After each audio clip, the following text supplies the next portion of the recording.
seated. Page 55. Join me.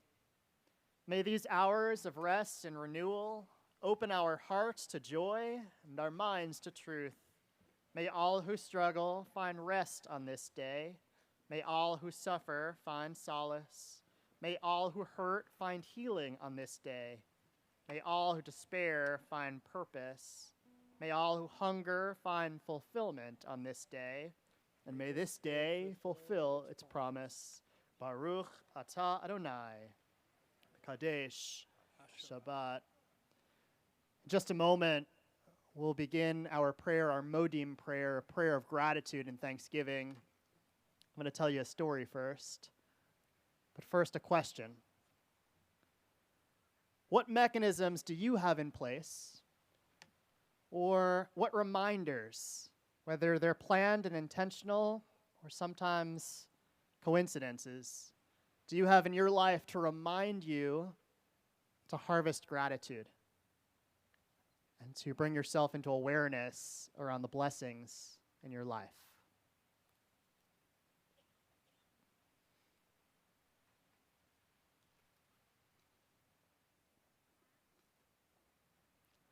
You got that answer in your mind? All right. I'm going to share with you one of my favorite stories. Our people have told stories to share our tradition, to make meaning in our lives throughout generations. This one is about a poor woman who lived with her husband and their wonderful children in a very, very, very small house. The woman's husband felt that they didn't have enough room, and every day he nagged his wife, "I need a bigger house. I need a bigger house. There's no room for our family here." Finally, the poor woman was so exasperated by her husband and his nagging that she went to seek advice from their rabbi. "Rabbi, what should I do? While it's true that we're able to eke out only a meager living, we do have a good life. Thank God everything is good, our family is healthy, but we don't have a large enough home. My husband is distressed and he wants something better. Rabbi, what do we do?" "I can help you with this," said the rabbi.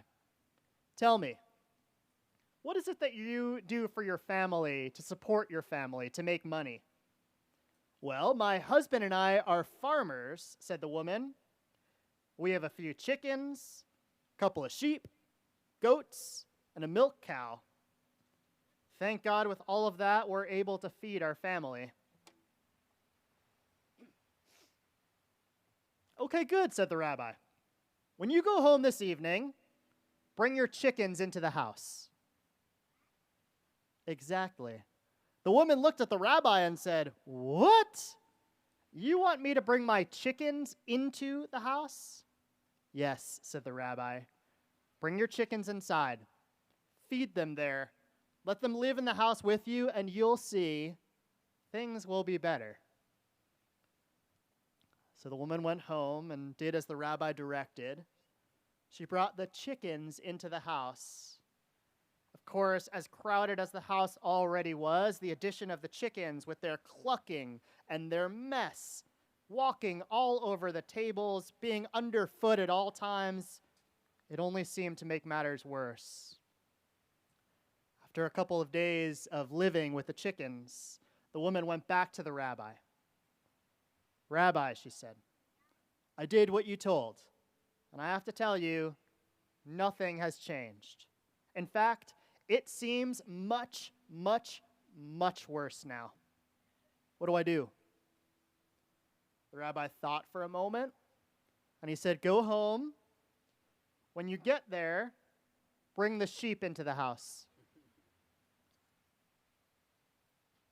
"You got to say that louder. You're my sound effect." "What?" said the woman, at this point thinking the rabbi was absolutely insane.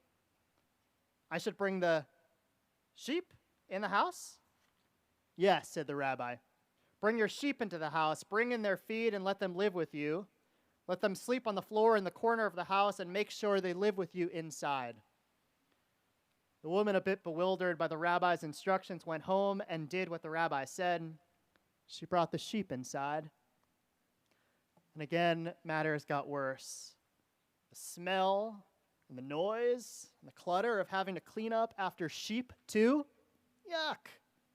Everything just seemed to get much worse again. So the woman returned to the rabbi. This time the rabbi said, "Bring the goats in the house as well."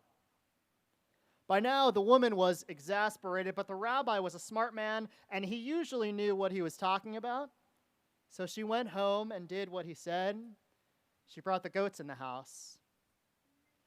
In a few days, matters were out of control. The situation was absolutely miserable.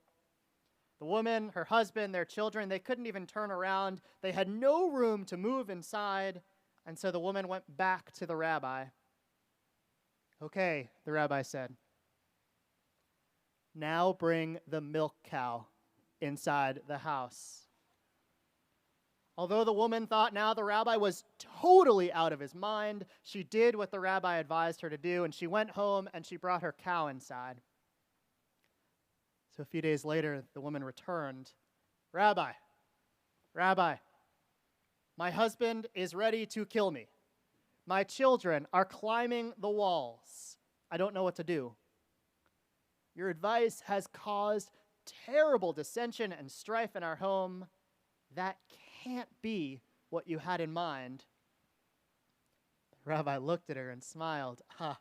He said, "Now I want you to go home and take the cow and the goats and the sheep and the chickens and return them to their pens, and then see what happens." So she went home, and she took the cow and the goats and the sheep and the chickens out of their family's home. Suddenly, their home felt like a mansion. They had never had so much room to live. In an instant, peace and prosperity were returned to their house, and the family lived happily ever after. Sometimes it takes a bit of disruption for us to become aware of the blessings with which we live every single day. The blessings of family, the blessings of noise, the blessings of what we have. Judaism reminds us every single day we should open our eyes and open our ears and be with that noise and be with our many blessings, both the big ones and the small ones. And so as we prepare to offer Selah, our prayer of gratitude, what I'd invite you to do is to think to yourself, maybe even share it with someone with whom you've come. What's one thing in your life that you're grateful for this Shabbat?